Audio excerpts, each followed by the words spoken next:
Buenas noches a todos. Shabbat Shalom para los que ya habéis entrado y Shabbat Shalom para los que vais a entrar.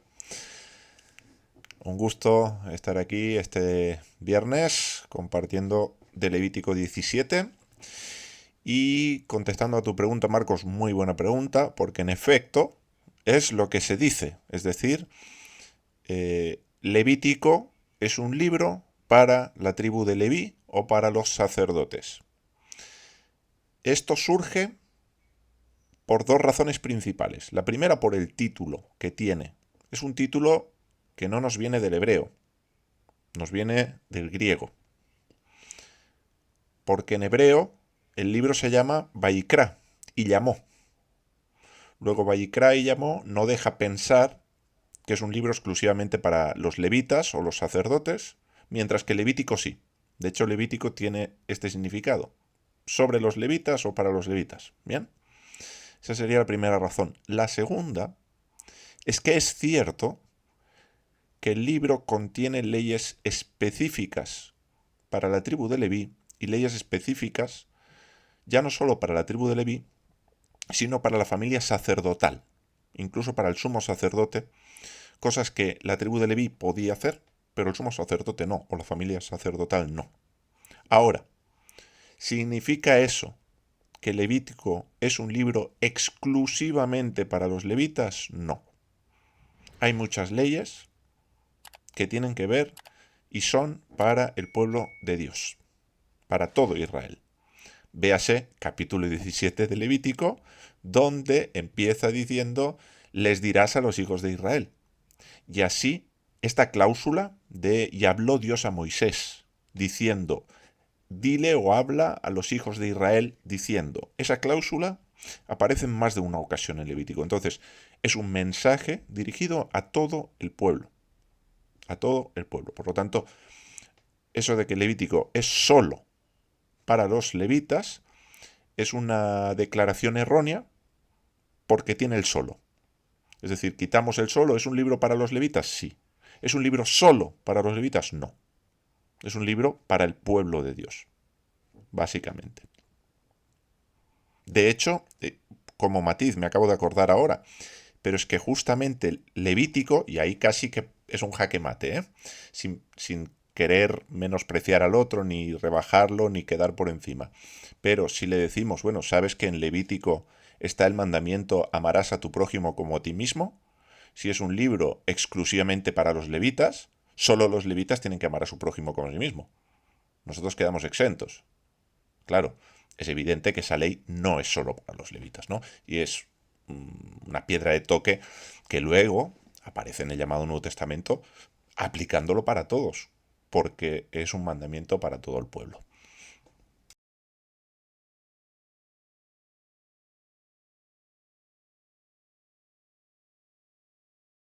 Muchas gracias por tu pregunta.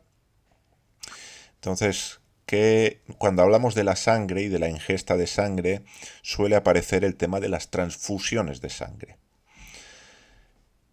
Una de las cosas que tenemos que tener claras es que una transfusión de sangre puede ser imprescindible para salvar una vida.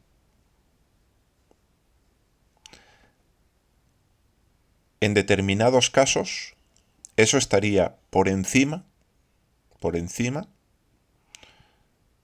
de cualquier otra ley menor.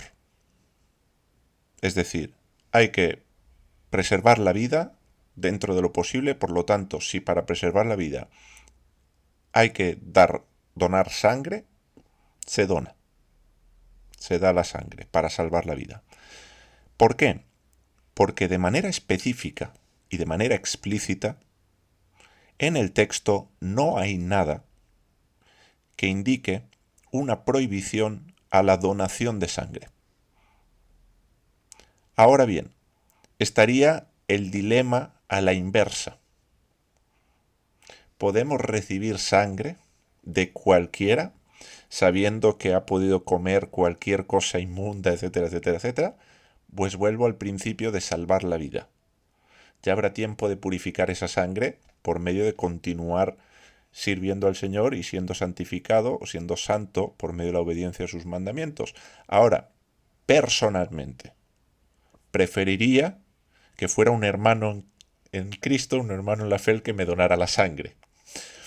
Porque al menos, bueno, hay una garantía mínima, pero hay una garantía de la sangre que recibimos. Entonces, o sea, casi que pondría eso a pie de página, pero el texto no habla de transfusiones, habla de comer, de ingerir, y no habla de salvar una vida. Está en el contexto de la adoración y de lo que es apto para comer y lo que no es apto para comer.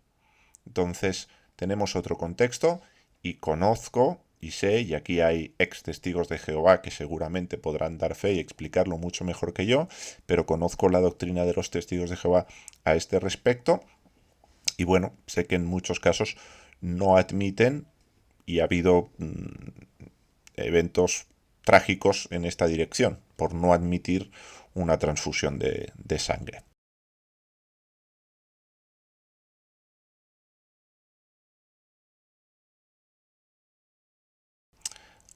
Habría, yo creo que es un ejemplo al que le faltarían elementos para poder tener elementos de juicio, elementos de valor, para poder dictaminar qué pasa, ¿no?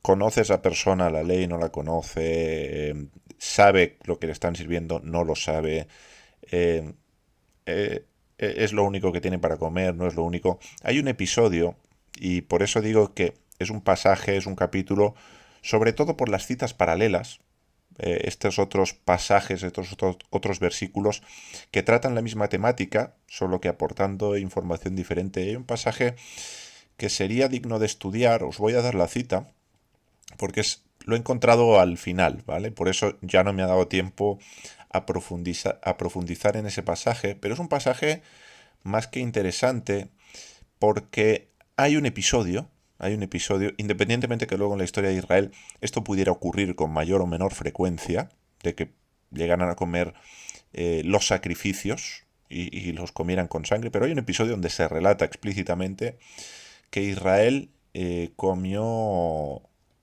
carne con sangre.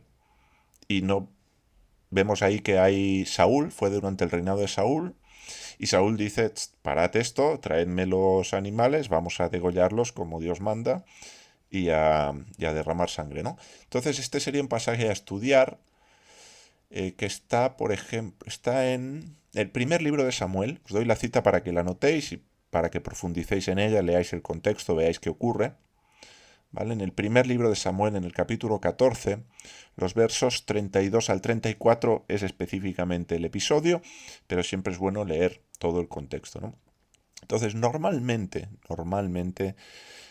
eh, hay una premisa y es un pecado hecho en ignorancia o hecho en una situación de emergencia o hecho en una situación de enajenación y un pecado que está hecho con alevosía y premeditación.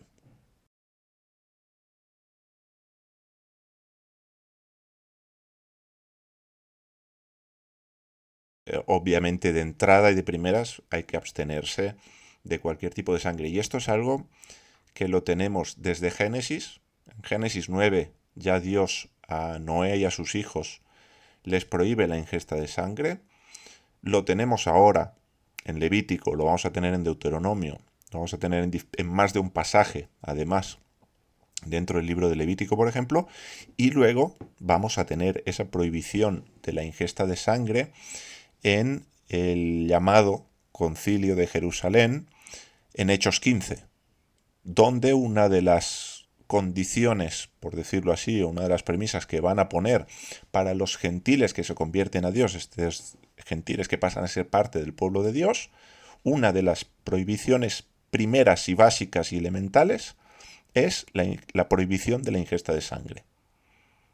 Algo que al parecer, pues algunas personas no han entendido que eso sigue formando parte del llamado Nuevo Testamento.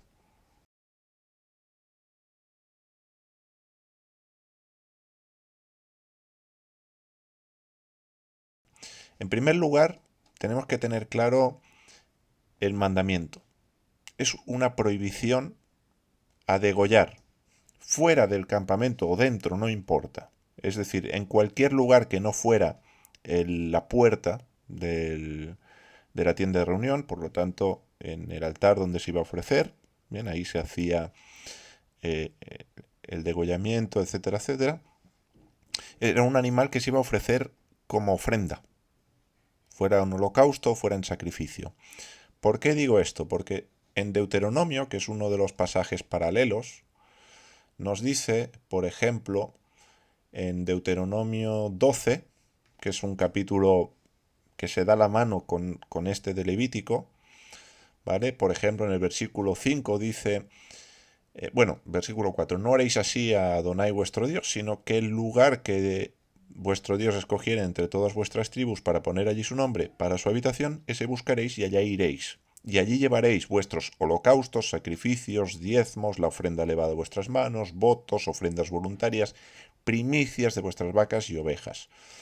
En el 11 nos repite la idea de lo mismo que acabo de leer, y luego, por ejemplo, en el 13 y 14, 15 voy a leer, dice, cuídate de no ofrecer tus holocaustos en cualquier lugar que vieres, tus holocaustos, sino que en el lugar que Adonai escogiere en una de tus tribus, allí ofrecerás tus holocaustos y allí harás todo lo que yo te mando.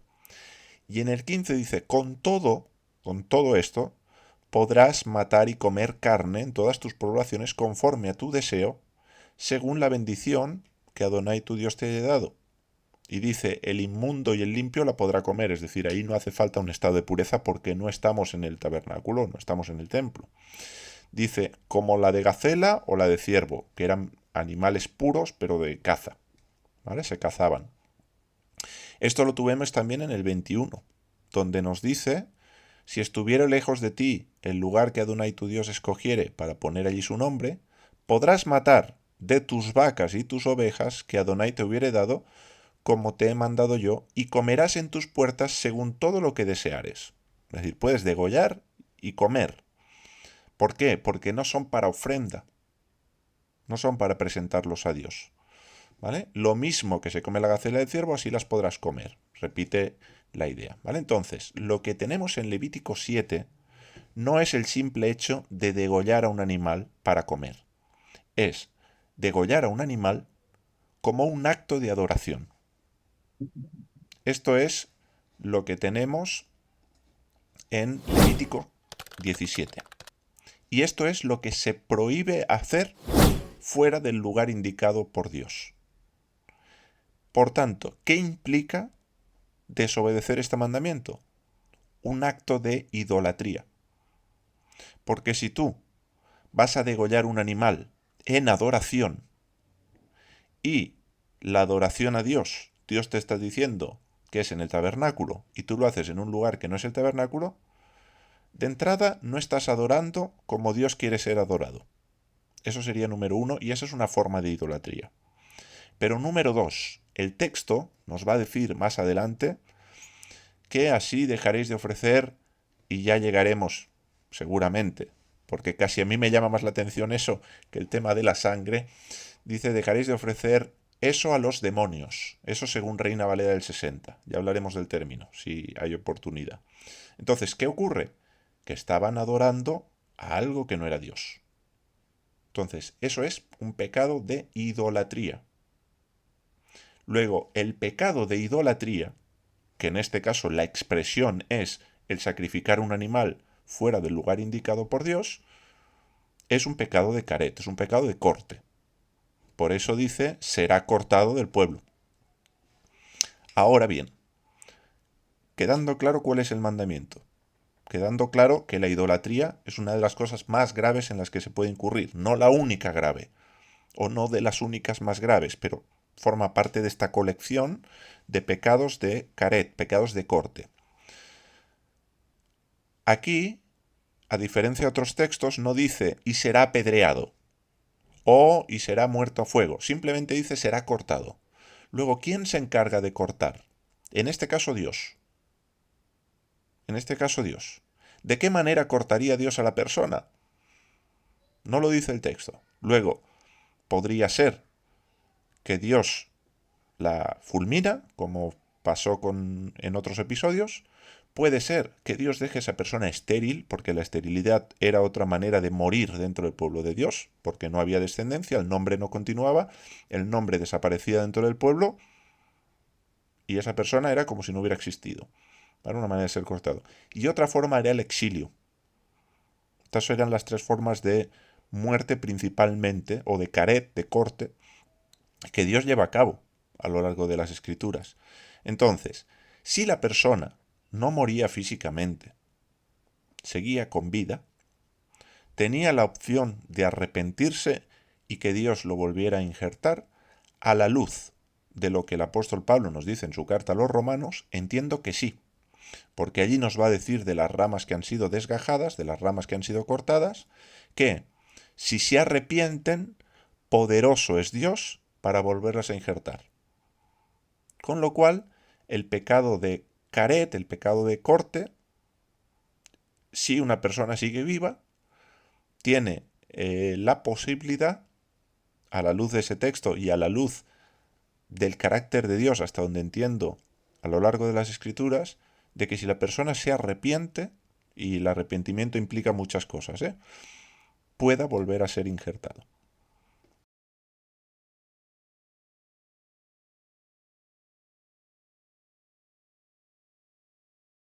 Ojo con esto, porque a veces se toma como un lema de que vale cualquier cosa con tal de salvar la vida. Y esto lo digo porque a veces he visto esta tendencia a un extremo. Y es el que he dicho, vale cualquier cosa es válida con tal de salvar la vida. Si esto fuera así, si esto fuera así, Yeshua no hubiese muerto, los apóstoles no hubiesen muerto, y no tendríamos el testimonio de tantos y tantos hombres y mujeres de Dios a lo largo de la historia que por su fe entregaron su vida. Entonces, yo diría, vale casi cualquier cosa, pero no cualquier cosa con tal de salvar la vida. Es decir, por encima de nuestra vida está la fe que tenemos en Yeshua como el Mesías. Yo diría que es...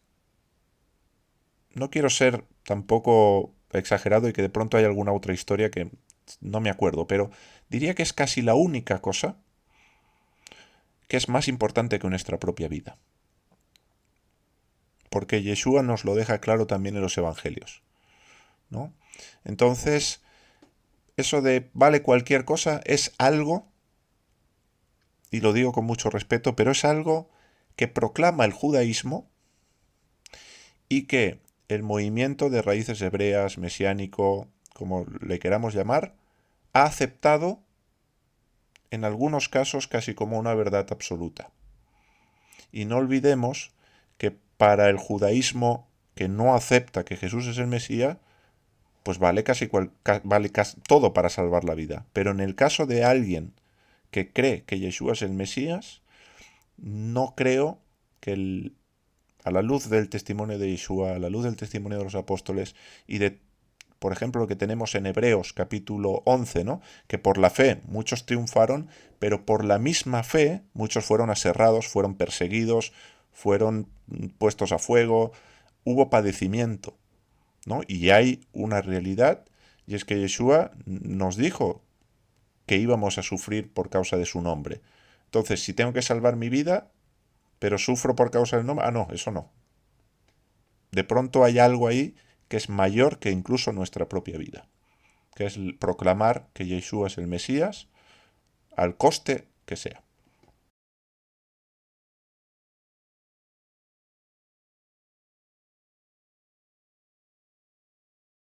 Bueno, hay algo, y no quiero, no es mi intención molestar a nadie ni ofender a nadie con lo que voy a decir. Al contrario, instruir sí es mi intención, ¿bien? Pero no es un ataque a nadie, ni nadie se lo tome personal, porque no es mi idea ni mucho menos. Dentro de el mundo raíces hebreas, mundo mesiánico, hay algo que es cierto, algo que estoy de acuerdo, que comparto, pero que no está completo a mi entender a la luz de las Escrituras. Bien, esta idea entiendo además de dónde surge. La idea es que la ley es tanto para el natural como para el extranjero. Y yo digo, amén a eso, eso es verdad. Ahora bien, ¿eso es toda la verdad?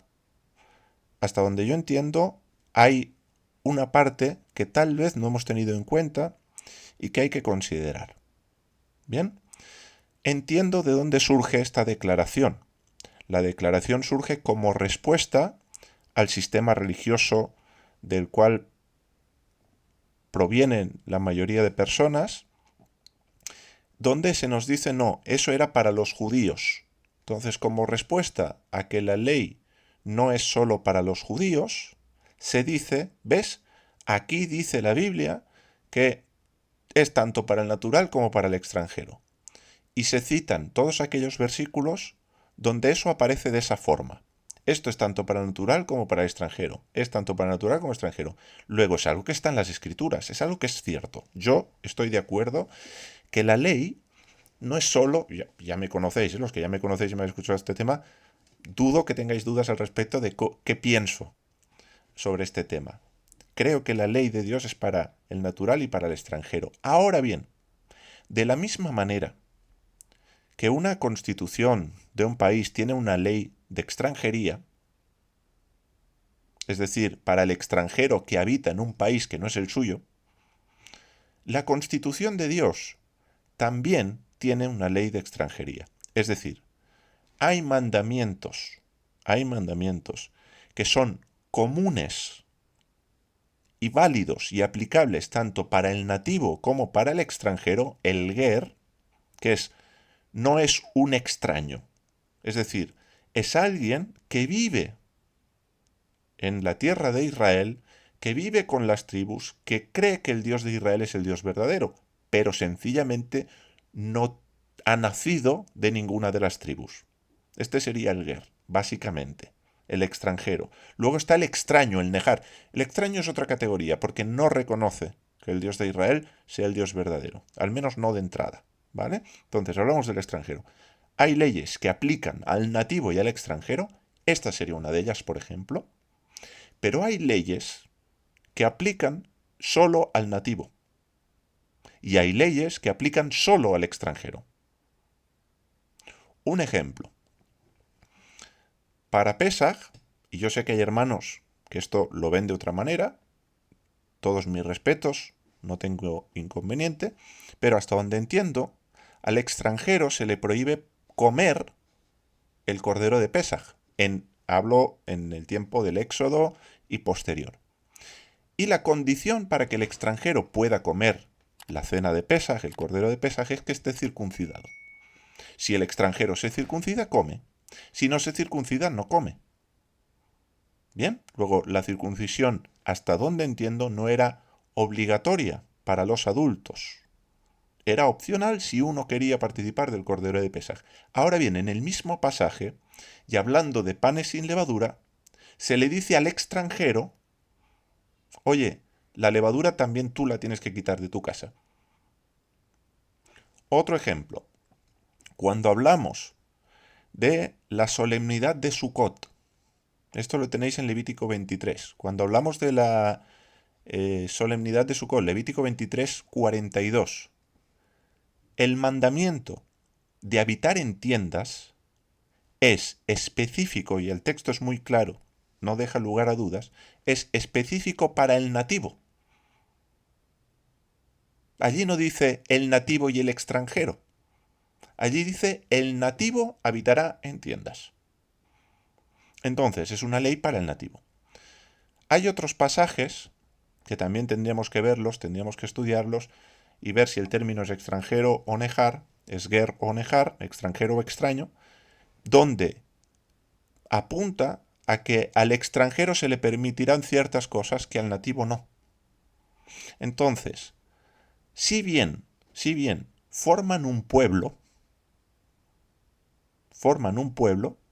están aquellos que han adquirido la nacionalidad y que en el tiempo desde el Éxodo en adelante era la circuncisión, y estaban aquellos que no habían adquirido la nacionalidad, pero que eran contados como parte del pueblo de Israel como extranjeros.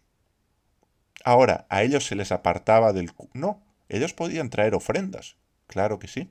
Ellos podían adorar en el tabernáculo, por supuesto. Ellos no tenían un impedimento a ese respecto. ¿Por qué? Porque entre otras cosas nos va a decir, los profetas nos van a decir sobre todo, pero también Yeshua, la casa de mi padre es casa de oración para todos los pueblos.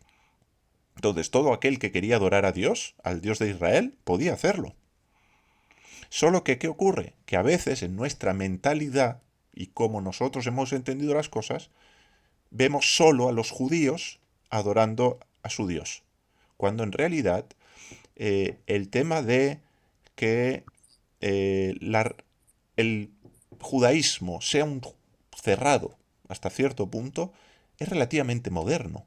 El pueblo de Israel nunca fue cerrado, ni nunca se le cerraron las puertas a ningún extranjero que quisiera venir a adorar al Dios de Israel, servir al Dios de Israel y vivir conforme a la Torá que le aplicaba. ¿Bien? Y ahí tendríamos también un texto que es un poco más complejo en el llamado Nuevo Testamento, donde a Pablo se le acusa falsamente de estar enseñando a los judíos, no a los gentiles, a los judíos, a quebrantar la ley de Moisés, quebrantar las costumbres, que eso tendría que ver con cuestiones propias culturales del judaísmo de aquel tiempo, y hablaba contra el templo. No me acuerdo exactamente si hablaba contra el templo o algo así. La cuestión es que ahí siguen haciendo una diferencia entre el judío y el gentil. El problema en el judaísmo ya del tiempo de Pablo, incluso anterior diría yo, porque vemos a Pedro con un conflicto de no ir a comer a casa de Cornelio, es que ahí se mezclaban las tradiciones y las interpretaciones que eran contrarias a la Torá. Pero el gentil, el extranjero, en un sentido, siempre fue bien recibido dentro del pueblo de Dios, cosa que a día de hoy el gobierno de Israel no permite. Con lo cual no es un gobierno que al menos en ese aspecto se esté ajustando a la Torá, entre otras cosas.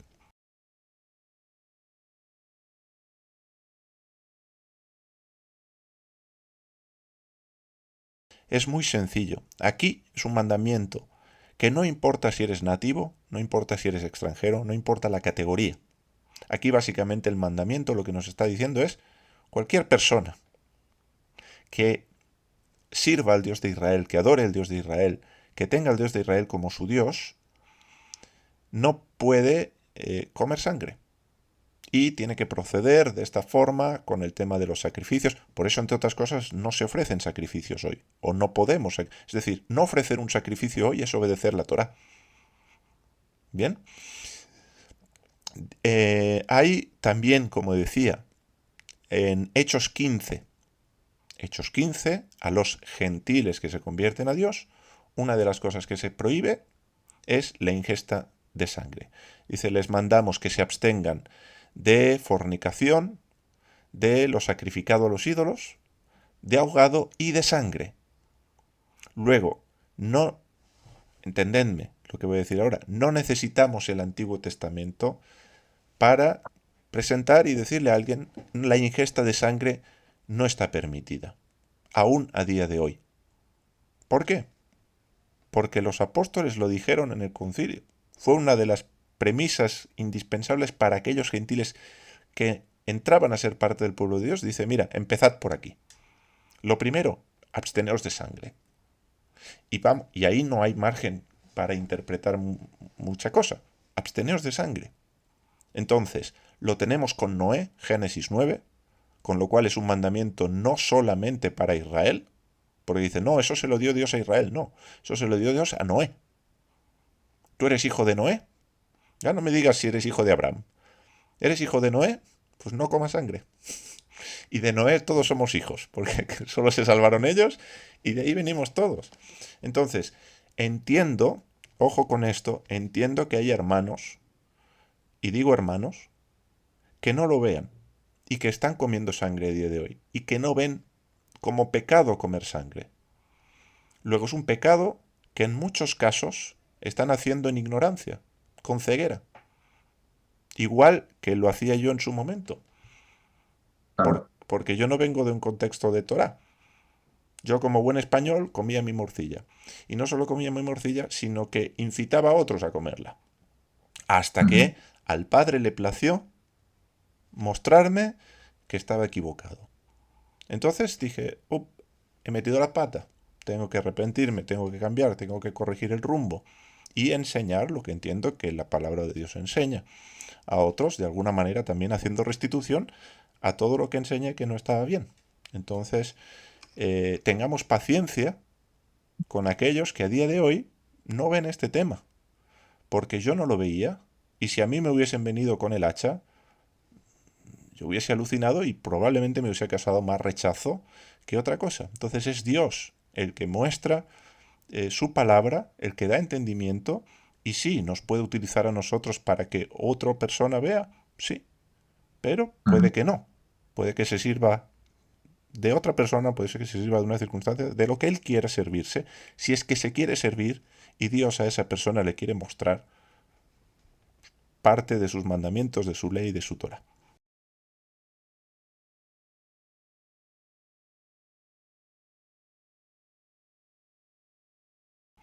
Buena pregunta. Yo siempre digo en broma, por favor nadie se lo tome mal, pero me resulta simpático, ahora profundizaremos un poco más en esto, pero me resulta muy simpático cuando dice que es un olor agradable a Dios. Digo, es que a Dios le gustan las barbacoas. Y cuando uno, y ahora desde el punto de vista más simple, más natural, más llano, cuando uno huele carne a la barbacoa, una buena carne, cordero, y el olor es agradable.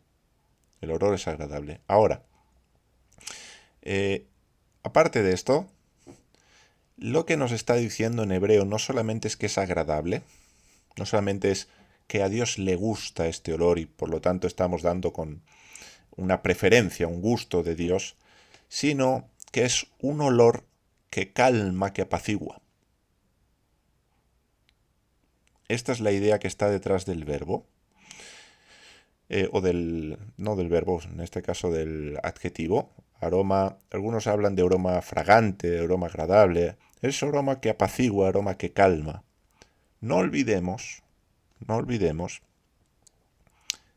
que Dios es un Dios maravilloso. No hay otro Dios como nuestro Dios, no hay otro Dios como el Dios de Israel.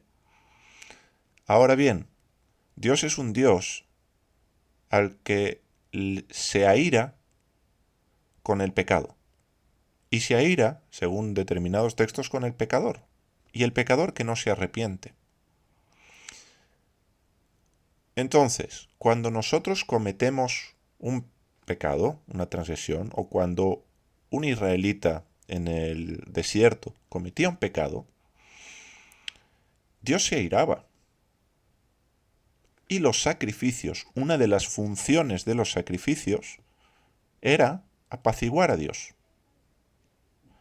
¿Por qué? Porque, como dirá este mismo texto, la sangre cubría y hacía expiación. El holocausto, de alguna forma, era, bueno, este pueblo me quiere agradar, me están ofreciendo adoración y la están haciendo de forma correcta. Porque no es simplemente que el humo suba, es que sube un humo que es de una ofrenda que se ha hecho como Dios pide. Porque si yo ofrezco cualquier cosa, por mucho que huela a barbacoa, a Dios no le va a gustar. Es importante que entendamos también esta faceta de los sacrificios, la faceta de la sangre que cubre. Nos va a decir en algún texto, no recuerdo exactamente en qué carta, quiero recordar que es una de las cartas de Pablo, que Dios pasó por alto nuestros pecados, pero no significa que eso no tuviera un efecto en Dios. Significa que él dijo, mira, me vais a adorar de esta forma, vais a traer esto cuando pequéis, vais a traer esto si me traéis un holocausto, lo haréis de esta manera, esta es la adoración que yo quiero. Y con la adoración correcta, con la adoración que Dios pide. Esa es la adoración correcta, no la que yo me invento, la que a mí me apetece darle, sino la que Dios ha indicado. Trayendo eso, digamos que y voy a permitirme decirlo muy humanamente, las emociones de Dios se mantienen en equilibrio. Por eso también tenemos la sangre de Yeshua, la sangre de Jesús. Y por eso Jesús está intercediendo día y noche delante de la presencia del Padre, por nosotros. Y esa sangre, según va a decir el escritor de la llamada Carta a los Hebreos, es mejor, por supuesto, que la carne de los machos cabríos, del becerro, de las cenizas de la vaca roja. Porque además nos limpia las conciencias del pecado, cosa que esos animales no, y Él entró una vez y para siempre en el lugar santísimo, es decir, ha hecho lo que tenía que hacer y no tiene que continuar muriendo. ¿Bien? Pero si Dios, si de alguna manera, vamos a imaginar, no hay sacrificios, si no muere Yeshua, si no hay sangre, no hay expiación,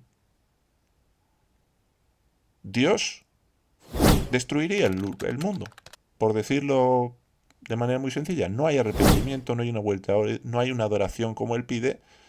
Llega un momento, Dios tiene mucha paciencia, pero no tiene infinita paciencia. Hay momento en el que Dios dice, se acabó. Aquí voy a derramar mi ira. Lo vamos a tener en Apocalipsis. Lo tenemos con el diluvio. Lo tenemos en Sodoma y Gomorra. Lo tenemos aún con nuestro propio pueblo, donde Dios dijo, hasta aquí, ya no más. Va a venir Babilonia, os va a arrasar. Va a venir Asiria, os va a arrasar. Ya no soporto más esto. Entonces, ni siquiera Dios tiene una paciencia infinita. Tiene mucha paciencia. Y Dios es paciente para con todos, no queriendo que ninguno perezca, sino que todos procedan al arrepentimiento, como nos dirá Pedro en una de sus cartas. Sí, pero hay un día que Dios va a decir, hasta aquí. Bien, entonces ese elemento a veces se nos olvida porque tenemos un Dios muy bueno, un Dios que ama a todo el mundo. Y sí, claro que sí, pero no de manera infinita ni a cualquier precio.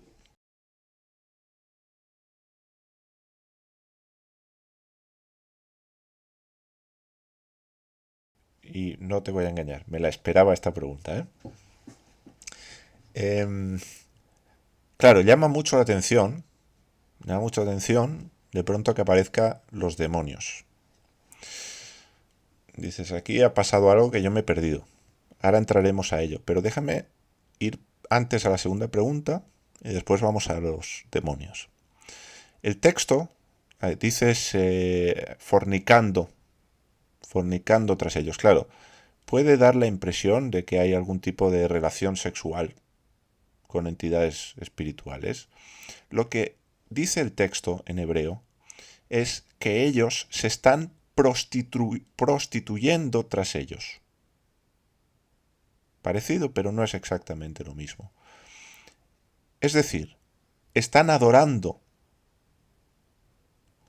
a otra entidad que no es Dios. Luego, en la Biblia, bajo el lenguaje o bajo la metáfora de esposo-esposa, Dios es un esposo o el novio, por decirlo así, y Israel es la esposa, la novia, la desposada. Luego, cualquier acto de idolatría es entendido como un acto de infidelidad, como un acto muchas veces de prostitución.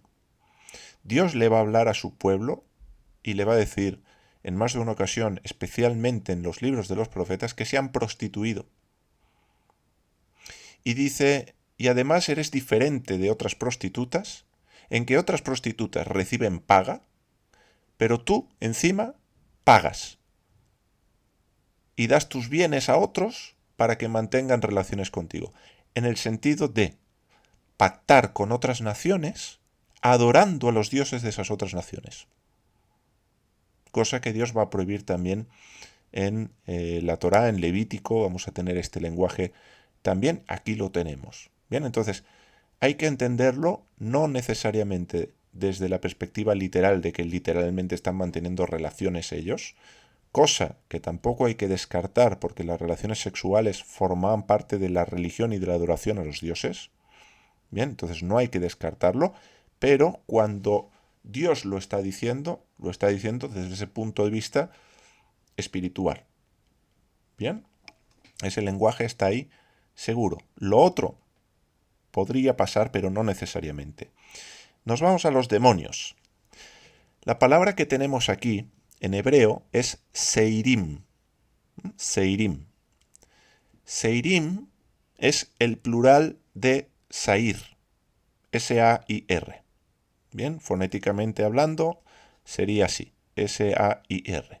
Entonces, ¿qué ocurre? Esta palabra deriva de una raíz de la cual derivan otras palabras que han sido puntuadas de diferente manera, que han sido vocalizadas de diferente manera y por lo tanto tienen diferentes sentidos. Os resumo básicamente el sentido de Sair y la familia léxica de esta raíz. Bien, vais a ver que es bastante polisémica. Sair, que sería el singular de Seirim, significa literalmente peludo, velludo. Por implicación tenemos macho cabrío. Bien, ya hablaremos un poquito de esto. Tenemos incluso sátiro. Hay Biblias que aquí en lugar de tener demonios, tienen la palabra sátiro. Un sátiro eran esos seres, mitad hombres, mitad cabras. ¿Sí? Una mezcla de cabra y hombre eran los sátiros, que son divinidades menores, silvestres o agrestes, que se encontraban en la naturaleza. Luego también tenemos Seirim, traducido como llovizna, como tormenta. Y ahora veremos la relación que puede tener la tormenta, porque dices, bueno, algo peludo, ¿qué tiene que ver con una tormenta? El hebreo piensa diferente al español. También tenemos la palabra sahar, que es horrorizarse, horripilarse, espantarse. Tenemos también otra palabra que sería pelo, cabello, vello, peludo de vuelta con otra acepción, con otra construcción. ¿Vale? Si nos damos cuenta, hace referencia al pelo o algo peludo y a una tormenta o a una tempestad. ¿Qué causa la tormenta? Pues en algunos casos que se nos erice el pelo. Y ahí ya tenemos la conexión de esa familia léxica que por qué deriva tormenta y peludo de la misma raíz. ¿Vale? La conexión la tenemos ahí en el medio, en el horror que puede llegar a producir una tormenta. Bien, y en el efecto que ese miedo produce en el pelo. Ahora bien, dicho esto, como tenemos varias palabras, tenemos varias acepciones, tenemos varias implicaciones, la traducción de Seirim no es sencilla. Y demonios no es la única traducción posible. Pero básicamente tendríamos dos opciones, una de ellas con un abanico un poco amplio. La primera opción, que es la que tiene el abanico amplio, sería traducir el término como peludos. Y aquí en peludos hay algo realmente interesante, que ahora os comento en un momento, que estuve buscando y encontré algo que dije, oye, esto tiene sentido, porque tiene que ver con el Egipto, con la adoración en Egipto a unas determinadas criaturas y cómo Israel, que salía de Egipto, pudo haber continuado con este culto y esta práctica. Ahora diré en qué consiste. Es un animal que os va a sorprender y que muchas veces no se piensa, y yo ni me lo pensaba hasta que encontré esta información que ahora os compartiré en un momento. Ahora, peludos podría referirse a machos cabríos, y de ahí la demonización de estos seres. Sí, de la misma manera que en Levítico 16 aparecían los Seirim y eran machos cabríos, y uno de ellos se demoniza porque es enviado a Azazel y aparecen, de la misma manera ocurre en este texto. Y en textos paralelos donde se utiliza el término Seirim y ha sido traducido como demonios también Sobre todo en Reina Valera, la Biblia de las Américas, Biblia textual, la mayoría de Biblias optan por este sentido. ¿Mm? También hablaríamos, en este sentido, de sátiros, que son unas criaturas. Tienes todo el... Quien quiera buscar qué es un sátiro, tenéis información de sobra. Ahora bien, con la acepción de sátiro ocurre algo, y es que no he encontrado, y si alguien lo tiene, por favor, que me lo aporte, que encantado, o que nos lo aporte, pero no he encontrado referencias a la adoración a estas criaturas hasta el tiempo de los griegos. Los sátiros forman parte de la mitología griega, y no he encontrado que en Egipto se hablase de sátiros. Bien, con lo cual no me inclino tanto a pensar o a optar por esta opción. ¿Vale? Ahora, hay un texto donde, os lo aporto también, apuntadlo, en el segundo libro de las Crónicas, en el capítulo 11, el versículo 15, se nos habla de que él, Jeroboam, designó sus propios sacerdotes para los lugares altos y para los demonios. Ahí la palabra demonios es la misma, Seirim, la misma que tenemos en Levítico, solo con un matiz que añade una vocal un poquito más larga. Pero es la misma palabra. Y dice, y para los becerros que él había hecho. También tenemos, y es curioso, porque la misma Reina Valera, en Isaías 13:21, va a traducir la palabra Seirim, la palabra que traduce demonios en otros textos, va a traducir como cabras salvajes. Pero ahí es Seirim igual. Entonces, o son cabras salvajes o son demonios. Pero debería haber un sentido, una coherencia a la hora de traducir. ¿Vale? En algunos pasajes, la Septuaginta, que es la traducción al griego de la Biblia hebrea, utilizan la palabra daimonia, de daimón, de ahí demonio. Por lo tanto, cuando vemos demonio en nuestras Biblias, en nuestras traducciones, no es una traducción que proceda tanto de la Biblia hebrea como de la Septuaginta. Y la Septuaginta, no olvidemos, ya sí está construida o está traducida en un contexto griego. Y esto es importante también. Esto es importante tenerlo en cuenta. Porque ya sí tenemos helenismo, ya sí tenemos el pensamiento griego, ya sí tenemos la mitología griega, y por lo tanto los términos que se utilizan ya son comprensibles de otra forma en el tiempo y la cultura en la que se traduce la Septuaginta. Y recordemos que muchos de los escritores del llamado Nuevo Testamento, si no todos, cuando citan de la Septuaginta. Y esto también explicaría cómo Pablo, por ejemplo, en la primera carta a los Corintios, principalmente la primera carta a los Corintios, en el capítulo 10, por ejemplo, habla de que los gentiles, cuando están adorando a un ídolo, están adorando a un demonio. Y que no quiere que Israel, que los creyentes, se hagan partícipes de los demonios. Y por lo tanto, no se hagan partícipes en la adoración a los ídolos y en lo sacrificado a los ídolos. No porque el ídolo sea algo, porque el que es Israel sabe que solo hay un Dios, en el sentido último y absoluto y final del término. Por lo tanto, no hay problema. Pero claro, no todo el mundo tiene tan clara esta idea, y lo sacrificado a los ídolos, sobre todo para aquellos que no son creyentes, ven a uno que sí lo es, comiendo, y dice, ¿tú qué comes si adoras al Dios de Israel? Estás adorando a mi Dios. Bien, porque en ese tiempo, el comer algo no simplemente era comer, era que había una adoración a un Dios con aquello que tú estabas comiendo. Similar a cómo se hacía con el Dios de Israel también. ¿Vale? Entonces, tendríamos esta primera posibilidad de peludos como machos cabríos y el tema de los demonios, especialmente cuando vemos la Septuaginta en algunos textos. ¿Vale? Sin embargo, en Levítico 17, en este pasaje que estamos estudiando, la Septuaginta no traduce demonios, traduce vanidad o vano. Esto también es interesante, porque ahí la Septuaginta podría haber optado por el mismo término, que sí opta en otros textos, pero aquí opta por vanidad. Entonces estamos para que no ofrezcan nada a lo vano, a lo que es nada.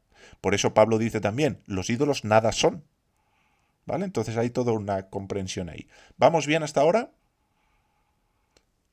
porque el tema, os pido un poco de paciencia porque hay un desarrollo importante aquí para entender bien, ¿vale? Ahora, me voy a un peludo, a una criatura peluda, que no es el macho cabrío, y que tiene mucho sentido desde el punto de vista cultural de aquel momento histórico que está viviendo Israel.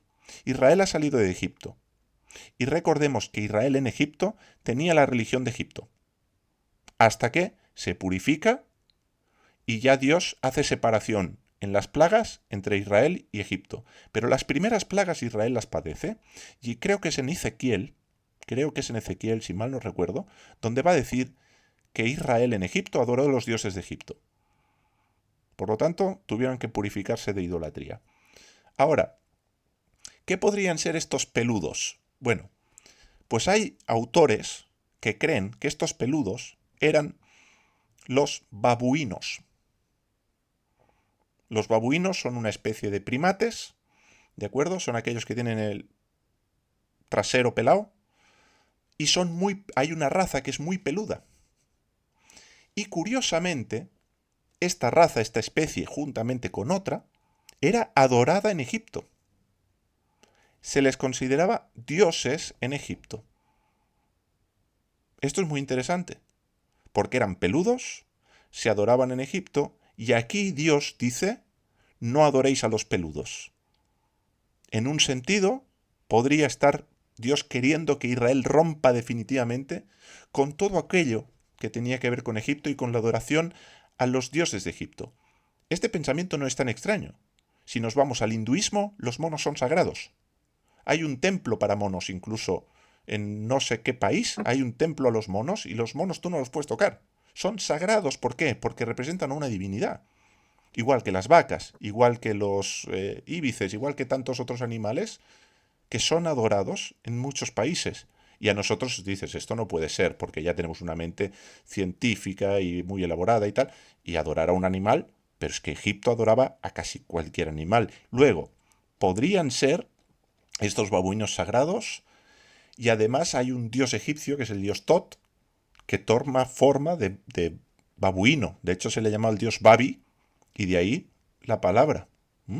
Entonces, como es lógico, los hebreos en ese monoteísmo que tienen que ir trabajando y tienen que ir desarrollando, pues hay leyes donde se desprecia ese politeísmo de los egipcios y la tendencia a divinizar animales. Esta sería la primera opción. Con los peludos tendríamos macho cabrío, tendríamos sátiros si lo llevamos a un terreno espiritual y por tanto demonios, entraría dentro de esa categoría espiritual. Tendríamos también una segunda opción donde Seirim podríamos entenderlo como tormenta, o tormentas porque es el plural. Nadie opta por esta opción. Gramaticalmente es correcta. Se puede aceptar. Ahora bien, a pesar de que nadie propone esta opción, la considero interesante. ¿Por qué? Porque los fenómenos meteorológicos también eran adorados como divinidades. De hecho, algunos pueblos, algunas tribus a día de hoy siguen adorando a fenómenos meteorológicos como dioses. Especialmente los volcanes, los terremotos, las tormentas, los maremotos. Hay fuerzas divinas detrás de estos fenómenos. Y había que apaciguar la ira del dios arrojando a alguien a un volcán.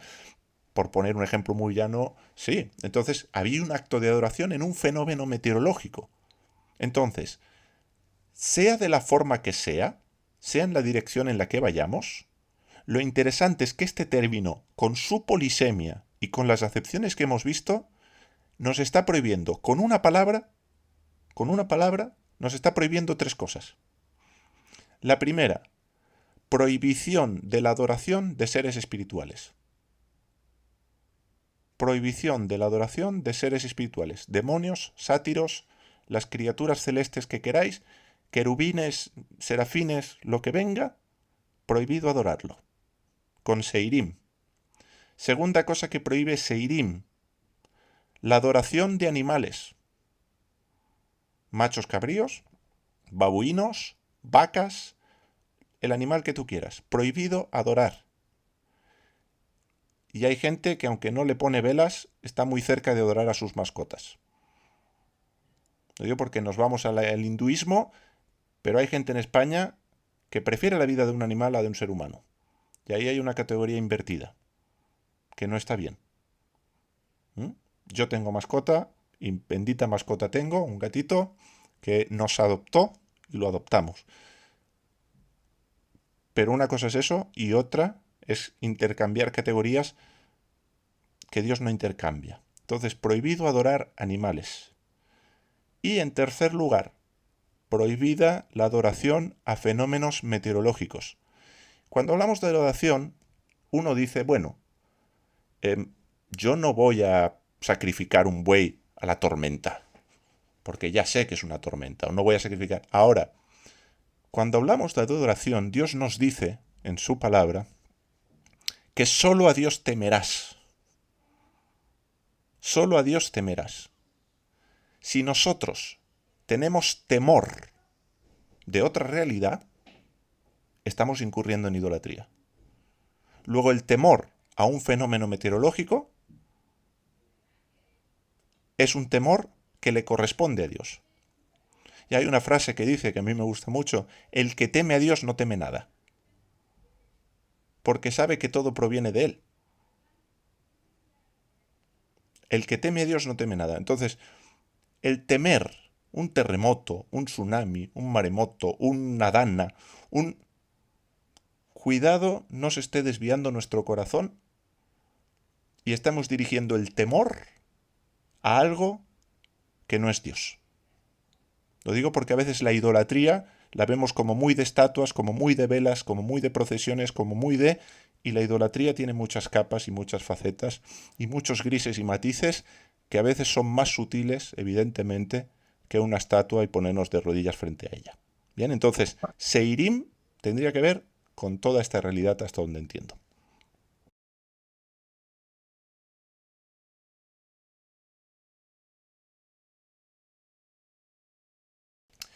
El texto hebreo nos dice la sangre de toda carne, es decir, cualquier sangre, no la comeréis.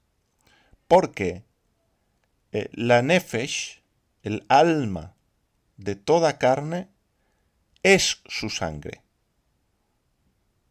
Es decir, el alma no desde nuestra comprensión, no desde nuestra mentalidad grecorromana, sino desde la mentalidad hebrea.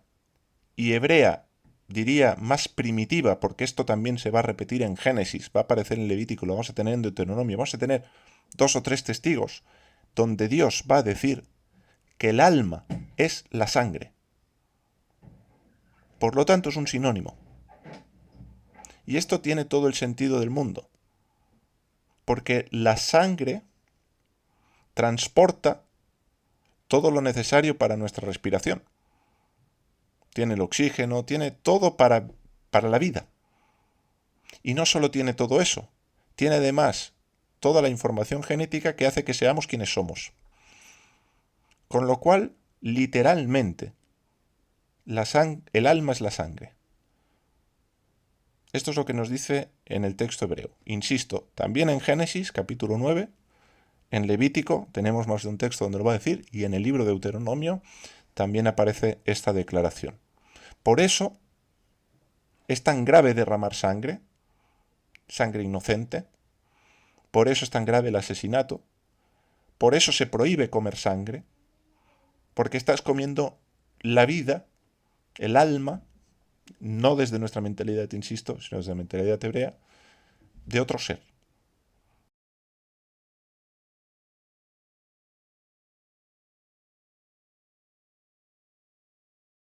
Que aquí hay una equivalencia muy interesante en el texto de Levítico 17, donde os lo voy a leer, permitidme un segundo que busco el versículo. Sí, aquí. Y además esto enlaza con algo muy interesante y con eso concluiré, porque nos conecta con Yeshua, nos conecta con Jesús y creo que vale la pena. Nos dice en el versículo 4 de Levítico 17, dice, a la puerta de la tienda del encuentro no lo hiciere venir para ofrendar ofrenda a Adonai ante la habitación de Adonai, sangre será considerado para aquel varón. Es decir, aquel varón será culpado de sangre. ¿Qué quiere decir esto? Que no hacer esto, es decir, no traer el animal, sino degollarlo a otro, es equivalente, según este versículo, a derramar sangre humana. O sea que no solo se está incurriendo en idolatría, sino que se está incurriendo en asesinato. Por lo tanto, es pecado de caret, por doble motivo. Y aquí hay una expresión que no coincide en la traducción del hebreo al griego, pero coincide a nivel conceptual y a nivel teológico. Porque nos va a decir Pablo, en la primera carta a los Corintios, en el capítulo 11, en el verso 27, de manera que cualquiera que comiere este pan o bebiere esta copa del Señor, haciendo referencia a la cena del Señor, donde hay el pan y el vino, cualquiera que comiere o bebiere indignamente, será culpado del cuerpo y de la sangre del Señor. Está utilizando el mismo lenguaje, la misma idea. Uno será culpado de haber derramado la sangre no en el lugar donde Dios ha dicho, por lo tanto de cometer idolatría y de cometer asesinato, porque es un equivalente según el lenguaje que utiliza el texto, y a la vez tiene la misma seriedad y la misma gravedad el comer indignamente. ¿Y qué es comer indignamente de la cena del Señor? Comer indignamente es comer sin darle el peso que tiene y sin entender lo que se está haciendo. El contexto de 1 Corintios 11 nos indica eso. Entonces, cuando comemos o cuando alguien participa de la cena del Señor sin saber lo que está haciendo o sin darle el valor, la importancia que tiene, es como si estuviera cometiendo el pecado que tenemos aquí en Levítico, ¿no? Entonces, esto por un lado nos conecta con Yeshua, con la cena del Señor, pero por otro lado, el texto en Levítico 17, y con esta idea cierro, en Levítico 17 nos dice, al final, hay todo un tema con dos tipos de animales, donde se nos habla del Nevelá y Trefá, que son dos categorías que hay que profundizar y estudiar en ellas. ¿Vale? Dice que el nativo o el extranjero lavará sus vestidos, se bañará en las aguas y será impuro hasta la tarde, y luego será puro. Y en el versículo 16 dice, y si no lavará sus vestidos, y su carne no bañará, es decir, si no hace el rito de purificación, dice, llevará su iniquidad. Llevará su iniquidad. En este sentido, hay un lenguaje, que es el de llevar la iniquidad, que nos conecta con Isaías 53:11. Y en Isaías 53:11 lo que nos dice, hablando del siervo de Dios, de Yeshua, es que Él murió para llevar la iniquidad de nuestro pueblo. Precisamente para todos aquellos que estamos llevando nuestra iniquidad o han llevado su iniquidad por no obedecer la palabra de Dios, ahora viene Yeshua y lleva nuestras iniquidades. Las que nosotros nos tocaría llevar, las toma Él. También esto es parte de la obra que llevó en su muerte. Y no solo eso, sino que dice que tenemos que lavarnos. Y el que no se lave llevará su iniquidad. Primero la lleva Yeshua. Pero en segundo lugar, vemos que en Juan 13:8 le dice a sus discípulos, si no te lavo los pies, no tienes parte conmigo. Luego es Yeshua el que nos tiene que purificar para que tengamos parte con Él. Este lavado no solo es para no ser impuros, sino para participar de. Entonces tenemos ahí otra conexión en Levítico 17, al final, con Yeshua, con nuestro Mesías.